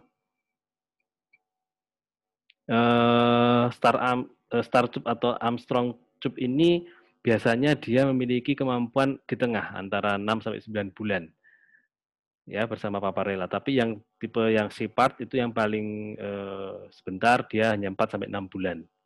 Ya, jadi kita lihat kasusnya. Kalau misalkan ini pada kasus yang bisa kita selesaikan dalam waktu sebentar, maka kita bisa menggunakan yang C-part. Tapi kalau kita membutuhkan waktu lama, seperti misalkan pada kasus otitis media efusi karena karsinoma nasofaring yang akan dilakukan terapi dan terapi, maka kita bisa menggunakan yang D-tube karena dia membutuhkan pemasangan dalam waktu yang lama. Jadi kita bisa memilihnya ya supaya nanti sesuai dengan target yang kita inginkan pada pemasangan pipa ventilasi ini.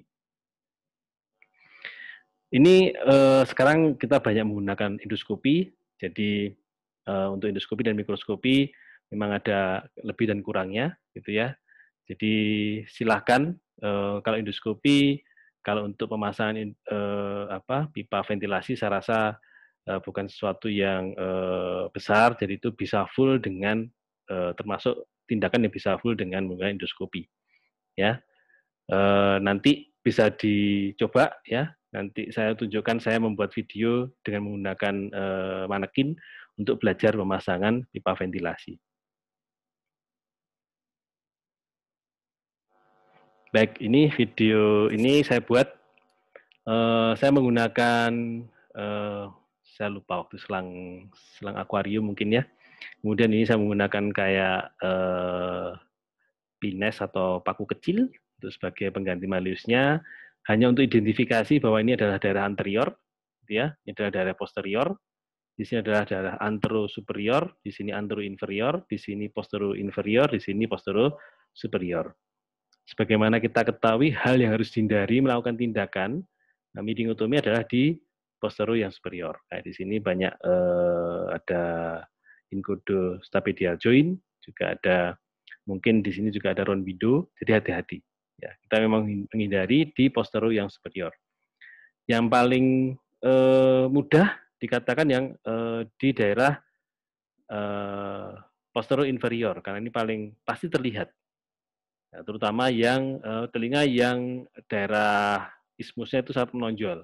Kalau ini menonjol, pasti yang postero inferior pasti terlihat.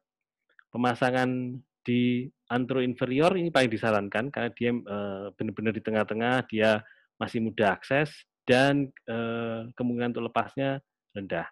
Di mana anterosuperior dikatakan yang paling sedikit kemungkinan untuk lepas dari tympanostomy tube-nya. Ini saya nyalakan videonya. Ini adalah upaya atau tindakan ini pemasangan grommetnya ya. Saya terbalik tadi mengatur videonya. Jadi ini menggunakan tipe yang C-part ya. Kita taruh dulu sampai bibirnya yang depan itu masuk di lubang yang depan sana ya.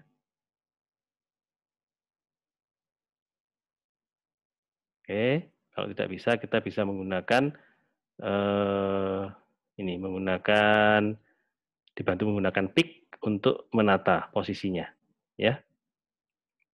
Jadi sebenarnya kita bisa mengulang kalau kita tidak bisa masukkan yang pertama, ya sampai bibir depannya bisa masuk di tepi yang kita lakukan miringotomi tadi. Kemudian kita dorong belakangnya sampai dia bisa masuk keseluruhan dan terjepit oleh membran timpani yang kita lakukan miringotomi. Ya, seperti itu ya. Jadi ini kalau bisa mempunyai alat ini, bisa berlatih sendiri di rumah dengan menggunakan endoskop yang mungkin sudah dipunyai di rumah sakitnya.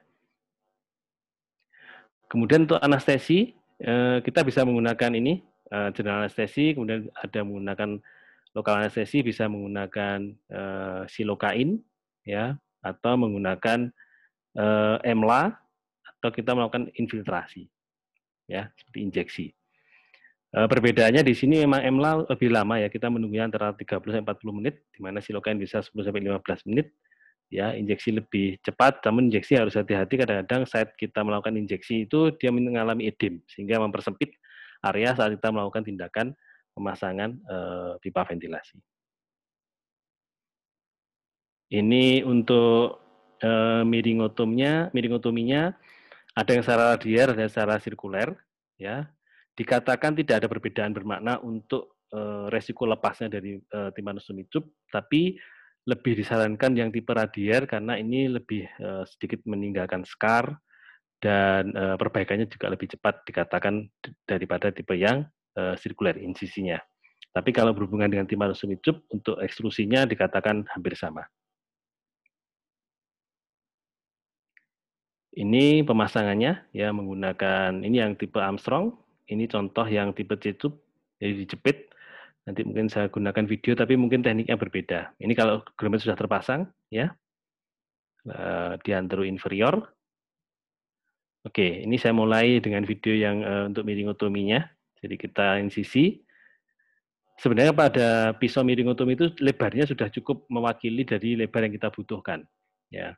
Namun kadang-kadang kita perlu pastikan cukup untuk pemasangan alat nanti sehingga nanti kita tidak ada kesulitan, tapi jangan juga terlalu lebar karena ada resiko nanti alat itu bisa masuk ke dalam. Ya. Setelah kita pastikan cukup ya di sini terlihat dia di antero inferior, ya di antero inferior dan ini sudah cukup untuk pemasangan pipa ventilasi. Kemudian kita lanjutkan dengan pemasangannya dan juga nanti saya tunjukkan cara melepasnya ya. Kemarin saya menemukan ada yang bagus menunjukkan bahwa memegangnya, mungkin ini masih kurang betul, memegangnya itu misalkan ini 90 derajat, jadi dia seperti memegangnya dari samping. Itu sangat memudahkan controlling tepi depan bagian bibir dalamnya dari pipa ventilasi itu untuk benar-benar masuk di lubang miringotominya nanti. Itu misalkan seperti itu. Ya, ini ya, dimasukkan ujung depannya. Kemudian nanti belakangnya bisa kita dorong menggunakan pick. Ya. Saya masuk. Nanti juga saya tunjukkan bagaimana untuk melepasnya. Jadi melepasnya kalau masangnya seperti kancing baju, masuk satu sisi, kemudian kita masukkan sisi yang lainnya. Kemudian untuk melepasnya juga begitu, ya kita lepas satu sisi dulu, ya. Ya ini karena pada alat ini dia lepas spontan dan kemudian kita ambil menggunakan aligator. Ini yang tipe C-part. Kemudian kita lanjut ke yang model C-tube. Jadi untuk yang C-tube ini sebenarnya ada insertornya. Memang agak sulit karena insertor itu harus ikut masuk atau benar-benar di bibirnya lubang miringotomi supaya nanti ujung dari C-tube ini bisa masuk keseluruhan. Ya. Atau kita jepit dan kita masukkan ujungnya. Tapi ini saya menunjukkan cara yang kita masukkan dengan satu-satu. Kakinya kita masukkan satu-satu. Ya. Jadi ini kaki yang satu kita masukkan dulu, baru nanti yang satunya kita masukkan berikutnya. Ya, masuk satu sisi, kemudian sisi yang satunya. Ya. Jadi dipastikan dia posisinya betul, ya, menempel pada membran timpani. Hindari terlalu dalam, jadi karena tidak ada batasnya, jangan sampai dia menempel terlalu dalam. Karena bisa menempel di promontorium, nanti bisa menyebabkan dia terjadi mudah ekstruksi. Ini cara melepasnya. Ya. Untuk komplikasi yang bisa terjadi, satu, selama pemasangan, kadang-kadang kita mengalami kesulitan pada kondisi yang discharge-nya itu adalah mukoid, karena licin. Jadi pada kasus seperti ini kita harus pastikan bersih dulu, kadang-kadang kita harus melakukan cuci atau bilas dengan menggunakan NS. Kemudian bleeding. Nah, ini juga menutupi area kita tindakan, terutama yang ismusnya terlalu menonjol. Jadi di dinding dari CAE-nya, dari bagian anterior itu kadang-kadang bleeding karena alat kita. Jadi waktu kita mengerjakan di bagian anterior inferior, tanpa sengaja atau mungkin karena sulit kita sering menyentuh bagian dinding anteriornya sehingga terjadi bleeding. Otomatis kalau ada perdarahan ini menyulitkan kita untuk melakukan tindakan ini. Ya, kemudian medially displaced tube, jadi masuk ke dalam. Ya, sudah saya katakan tadi terlalu lebar, ya kita masukkan dia masuk semua ke dalam. Ya, tentu jangan panik, itu bisa dikeluarkan, bisa dengan kita masukkan NS sampai dia mendekati pintu dari miringotomi. Atau kadang-kadang kalau benar-benar jauh ya kita melakukan miringotomi di tempat lain yang dekat dengan lokasi tympanostomy tube tersebut sehingga kita ambil dari tempat yang berbeda. Kemudian yang early komplikasi terjadi otore, jadi infeksi. Jadi ini ada beberapa saran pemberian antibiotik apabila terjadi infeksi ini. Kemudian juga ada lepas sebelum waktunya atau karena ada otore juga terjadi otitis externa. Ya, kasusnya berbeda-beda. Kemudian juga terjadi komplikasi yang lambat atau late complication. Itu biasanya terjadi plak pada tubnya atau terbuntu, bisa oleh kotoran atau oleh cairan dari dalam telinga kita. Kemudian ada persistent perforasi, jadi dia sudah lepas tapi lubang tidak menutup. Bahkan ada terjadi otore dan granulasi. Beberapa juga kasus mengalami sklerosis pada membran timpaninya. Ini adalah komplikasi yang bisa terjadi. Nah, untuk rekomendasinya adalah pada kasus otitis media efusi kita menunggu 3 bulan setelah adanya omset atau kita tahu dari pertama kali dia didiagnosis, kemudian menghindari penggunaan intranasal dan sistemik steroid. Memang kalau dikatakan memang tidak ada perlunya, kecuali pada pasien yang dia memang mengalami rinitis alergi dan indikasi untuk digunakan intranasal steroid. Kemudian menghindari penggunaan antibiotik sistemik, kemudian juga menghindari penggunaan antihistamin dan diklorestan atau keduanya. Kemudian yang rekomendasi berikutnya, jadi penerapan pada anak di bawah 4 tahun, tympanostomy tube tanpa adenodektomi, ya, kecuali ada indikasi yang kuat. Kemudian pada usia 4 tahun dilakukan tympanostomy tube dan disertai dengan adenodektomi. Terima kasih, Dr. Eka, sudah selesai. Assalamualaikum warahmatullahi wabarakatuh. Terima kasih Dr. Ahmad Dian untuk presentasinya yang sangat menarik. Tadi sudah dijelaskan untuk penanganan pada OME, terutama untuk tindakan pemasangan gromet. Tadi sudah jelas juga ada video contoh pemasangannya. Sekarang kita akan melanjutkan ke sesi pertanyaan. Jadi ada beberapa pertanyaan yang bisa saya bacakan. Yang pertama mungkin ini pertanyaan untuk Dr. Andrew. Ini ada pertanyaan untuk apakah kita bisa membedakan antara OME dengan kekakuan Malleus dengan menggunakan tympanometri? Mungkin Dr. Andrew bisa menjawab. Terima kasih. Ya, terima kasih Dr. Eka. Dr. Fikri, ini pertanyaannya berat sekali. Mungkin kekakuan Malleus kita biasa kenal dengan Malleus fixation, adalah salah satu mungkin kalau saya nggak salah adalah varian dari otosklerosis. Jadi kadang otosklerosis itu bisa terjadi di stapes dan bisa terjadi di Malleus. Dua-duanya sama-sama memberikan gambaran tympanometri yang dengan low static compliance, jadi menimbulkan YTM-nya rendah, biasanya menjadi AS. Kalau dengan gambaran tympanogram OME yang klasik, yaitu dengan tympanogram width-nya yang lebar, kemudian dengan tipe B dan ear canal volume-nya ini masuk normal, kita dengan yakin bisa tahu kalau itu OME. Tapi masalahnya kalau ini memang adalah kasus malleus fixation dengan YTM-nya rendah, sudah tipe AS, tapi kita kan mungkin masih bingung membedakan antara ini OME atau malleus fixation.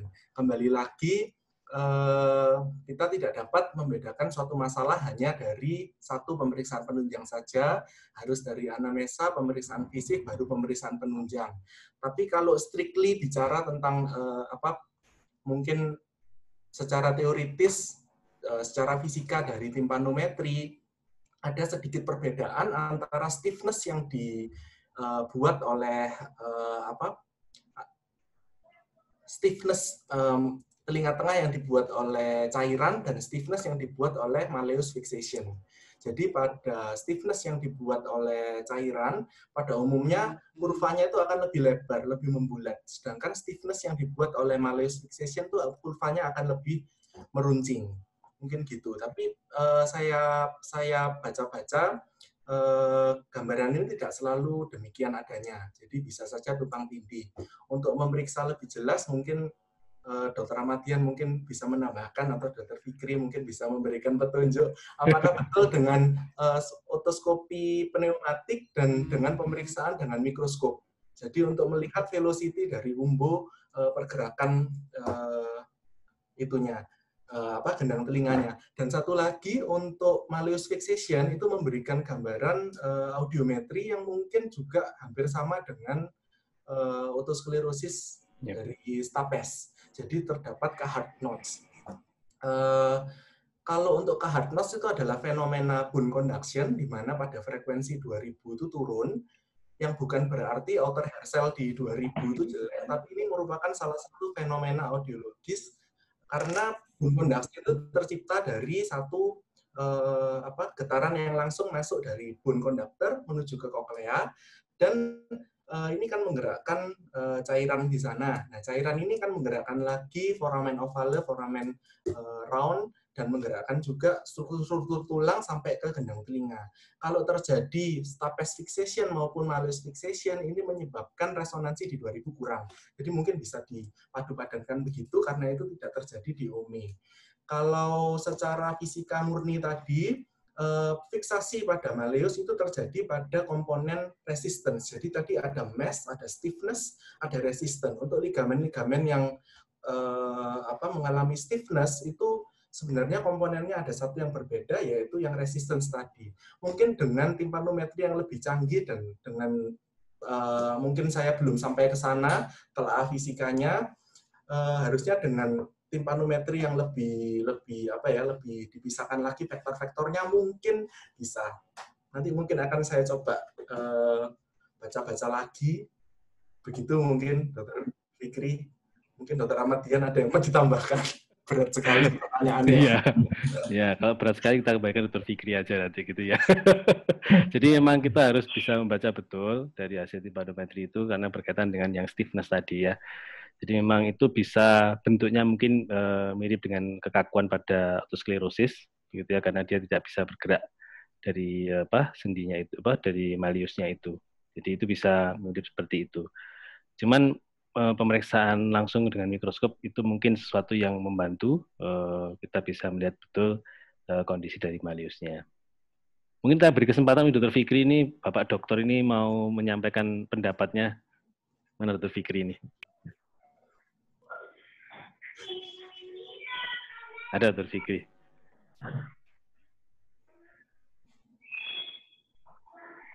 Oh, belum. Apa harus di-unmute oleh peserta, Pak panitia ya? Saya lupa saya. Oke, mungkin yang berikutnya Dr. Andrew. Ya, Dr. Yang beda OME. Ya, untuk pertanyaan berikutnya juga untuk mungkin Dr. Andrew untuk beda OME akut dan OMA dari segi klinis dan patofisiologinya.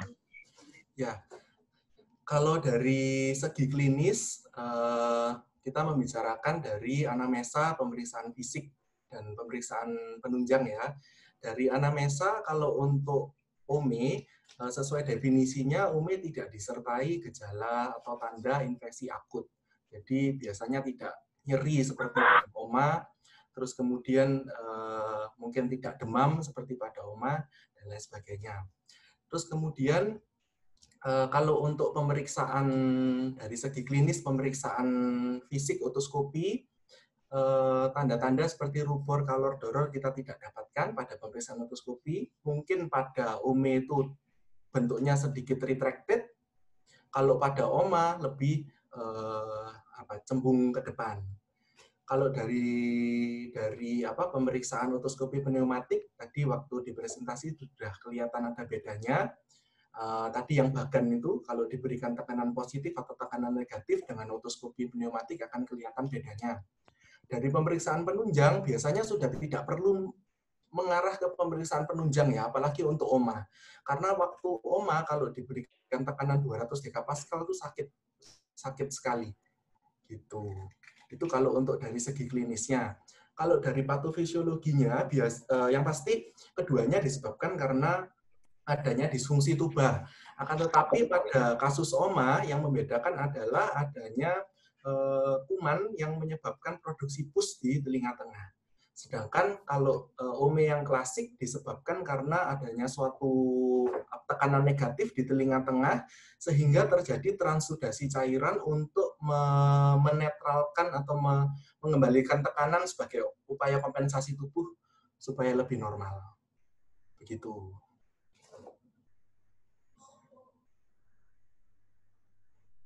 Dr. Eka, mic-nya. Oke, terima kasih. Saya rasa sudah cukup jelas untuk penjelasannya, Dr. Renji. Mungkin dari Dr. Ahmad Sian ada yang ditambahkan? Enggak, mungkin yang pertanyaan berikutnya aja nih, Dr. Fikri juga. Oke, ini pertanyaan dari Dr. Fikri lagi, tapi sekarang untuk Dr. Ahmad Sian. Ada beberapa pertanyaan, Dr. Yang pertama yaitu bagaimana peran penyuntikan steroid ke kafum timpani saat pemasangan stup, dan yang kedua yaitu pada kasus stup yang tidak lepas-lepas sendiri, kapan diindikasikan untuk dilepas, dan terus apabila terjadi otolip berulang pasca pemasangan stup, bagaimana penindakan yang dilakukan? Terima kasih. Ya, jadi memang pada guideline ini untuk pemberian injeksi steroid pada kafum timpani memang belum masuk di sini. Tapi memang ada penelitian yang mengatakan dengan dengan terjadinya inflamasi di kafum timpania itu, pemberian steroid itu dikatakan bisa mengurangi atau menurunkan resiko inflamasi di sana. Dengan harapan efusi juga akan berkurang dan perbaikan pada hearing levelnya juga akan lebih baik. Memang pernah saya baca berkaitan dengan itu, tapi memang di rekomendasi ini belum muncul. Ya, nanti mungkin itu masih perlu banyak penelitian atau mungkin ada beberapa penelitian RCT yang bisa menjawab pertanyaan ini. Ya. Kemudian untuk pada kasus cup yang tidak lepas, kapan diindikasikan untuk dilepas? Jadi sesuai tipe cup tadi kan ada yang memang ada yang 6 bulan, ada 9 bulan, ada lebih dari setahun, tergantung pada penyebabnya juga. Apabila memang itu sudah baik penyebabnya, mungkin adenoidnya sudah dilakukan operasi, tidak ada masalah lagi dengan adenoidnya atau lintasan yang bisa terkontrol, maka kita lepas sesuai jadwalnya. Misalkan tipe C4 sebaiknya kita lepas pada waktu 6 bulan, yang tipe Armstrong mungkin bisa kita lepas pada 9 bulan, tapi pada yang C-tube sesuai dengan situasinya, kalau memang itu sudah membaik semua, bisa terlepas, atau ada kasus yang menetap seperti pada kasus nasovarian cancer biasanya kita pertahankan, ya, karena memang underlying disease-nya belum bisa kita selesaikan. Kemudian untuk otore yang berulang, jadi ini saya kebetulan ada pengalaman beberapa pasien itu kalau dipasang dia OME gitu ya, dipasang timpanus itu membaik, kemudian langsung infeksi. Ya, jadi memang ini mungkin terpicu oleh adanya tympanostomy tube ini, sehingga juga di literatur disarankan untuk dilepas karena itu berkaitan dengan resiko infeksi jangka panjangnya. Ya, jadi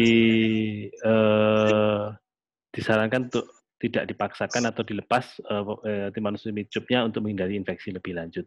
Dan kemudian kita berikan terapi, ya. Bahkan saya ada beberapa juga mengatakan berian jadi tetes telinganya kita masukkan ke tetes telinga Cipro atau ofloxacin, kita masukkan ke dalam kafum timpani saat kita melakukan pelepasan itu. Ya. Mungkin ada tambahan atau mungkin ada komentar dari yang bertanya itu sudah protes ke saya nih, saya tidak bisa ngomong nih.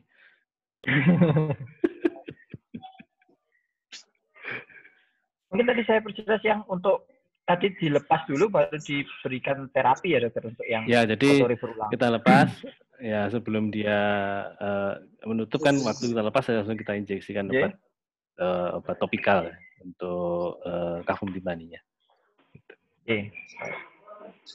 Mungkin kalau sudah tidak ada komentar dari Dr. Fikri, mungkin saya lanjutkan ke pertanyaan berikutnya, dokter.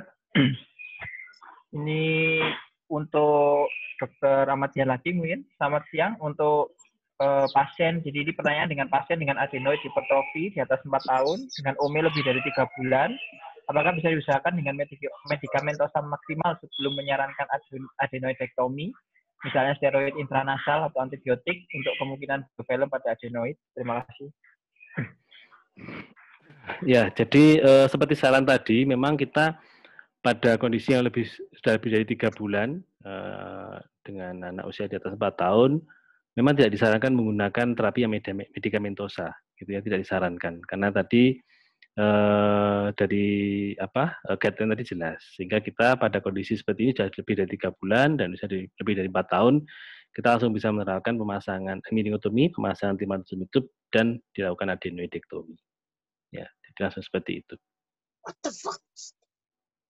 Jadi tanpa tindakan terapi medikamentosa terlebih dahulu.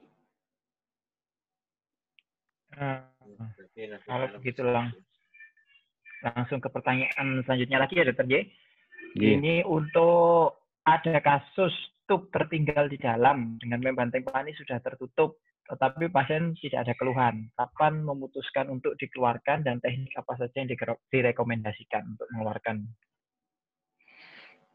Ya, jadi bagaimanapun juga ini adalah benda asing, ya.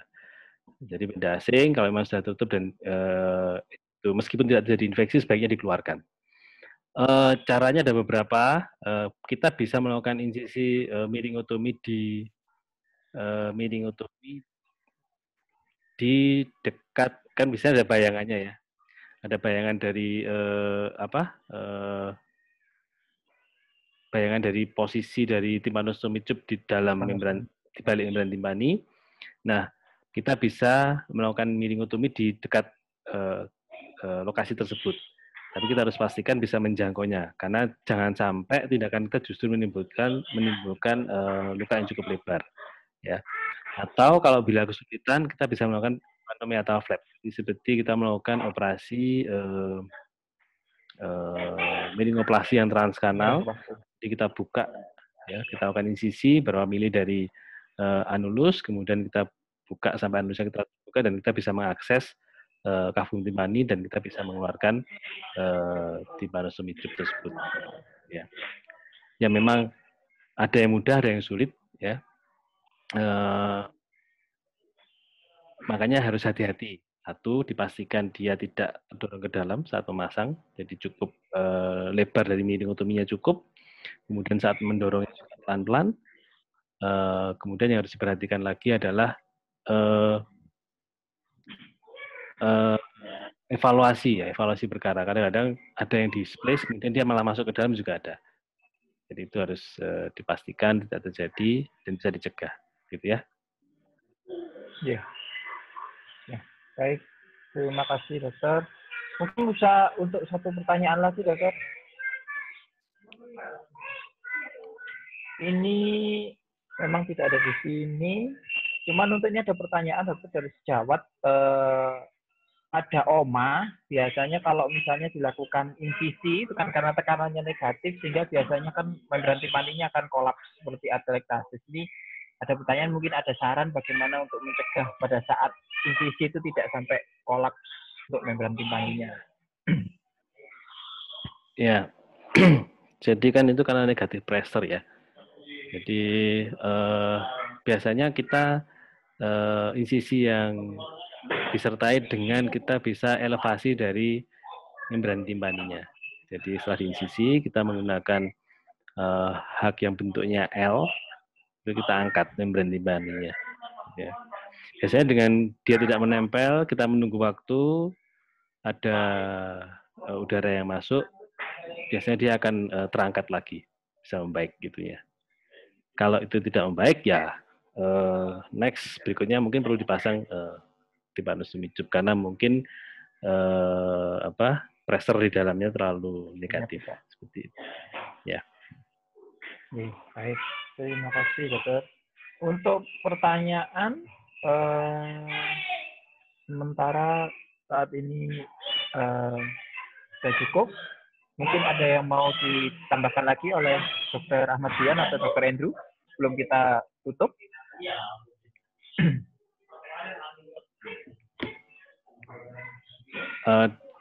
Gini, jadi kalau jadi terus media infusi ini seperti kata Dr. Andrew tadi sebenarnya banyak ya. Kadang-kadang kita satu dipastikan jangan sampai kita terlewat. Ya, kedua kita berikan terapi yang tepat.